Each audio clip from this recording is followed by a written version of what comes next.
quarantine na yan. Ito.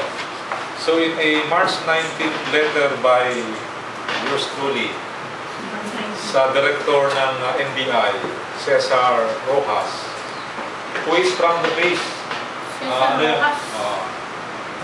We asked for assistance by way of providing an NBI personnel who can join us sa inspection. So ito yung letter ko ng March 19. And then after this, in one meeting of the fact-finding committee on illegal mining, meron fact-finding committee on illegal mining. Ang members niyan, DILG, DOJ, and DNR. Itong request ko ng NBI Director was included in the agenda. So, pinag-usapan ito, and it was agreed that this will be part of the hotspots. Kung sinabi ko hotspots kanina sa meeting? Ilocosur. Di ba naman ito Ilocosur? May meeting kasi kanina. Nabanggit ko na hotspot yung Ilocosur. Nasama ito sa hotspots to be prioritized by the fact-finding committee, particularly yung NBI. So, supposedly, ang NBI did a reconnaissance of the area before the election. Reconnaissance, part ng yan. Part ng kanilang procedure yan na before any raid or yung talagang full-blown operation, meron muna silang record. So, we were waiting for the main operation.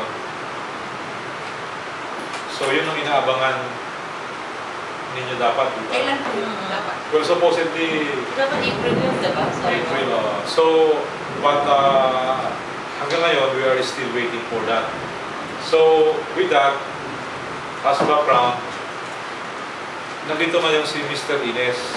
The reason why I have this, ay dahil sa sila yung... Well, yung text ko sa'yo, whistleblower eh. Kasi they blew the whistle. Sila ang nag-inform through, in fact, kay Gina Lopez, di ba? Na meron ganito nangyayaring illegal mining operation. So, sila ngayon nandito kung willing sila mag-disclose, nandito sila, o kung anong question na gusto nyo sa kanila. At pero just quick background, ang nangyayari, mukhang based doon sa initial sa video nila, talagang large-scale mining along the coast of San Vicente, Kawayan, and Santa Catarina. Although I have just received a spot report ngayon ng Region 1, kasi you will ask, ano ginagawa ng Region 1, di ba? Region 1 tuloy.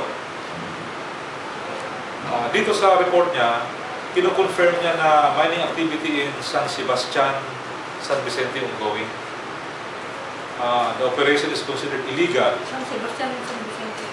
Hindi, Barangay San Sebastian in San Vicente. Bali one of the municipalities in San Vicente. Kasi nabanggit ko yung Kawayan, San Vicente, Santa Catalina. So, bayan pa. Pero sinasabi niya yung sa Kawayan, well resource.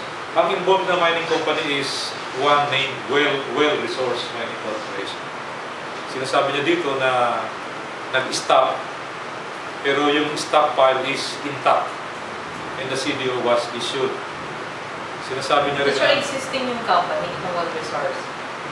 Wala siya sa database ng large scale namin sa NGP. So apparently, siya sa local. Pero sir, legit yung operation niya? No permit.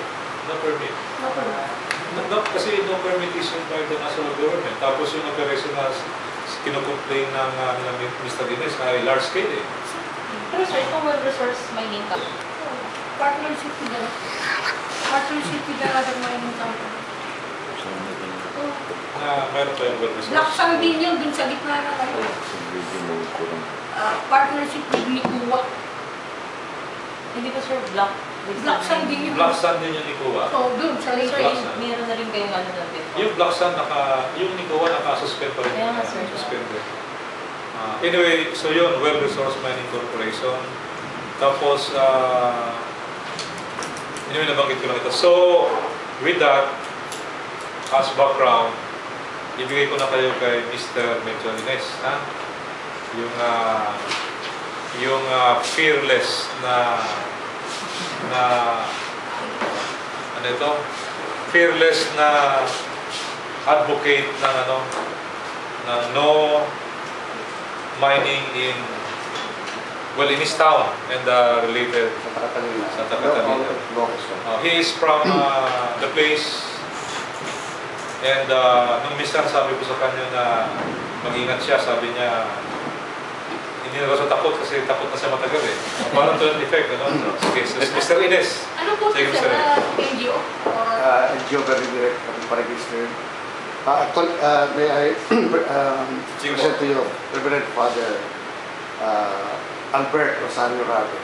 Sa kanya ho yung merong talagang siya na mamahala doon sa lahat ng mag-iipon ng aming mga ebidensya. I-start ko po itong large scale, tinatawag.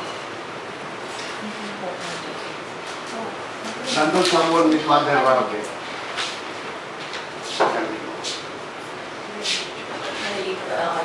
Dito na lang tayo para makita. Doon sa bayan namin, sa Katarina, nandito po yung anong barangay po yan?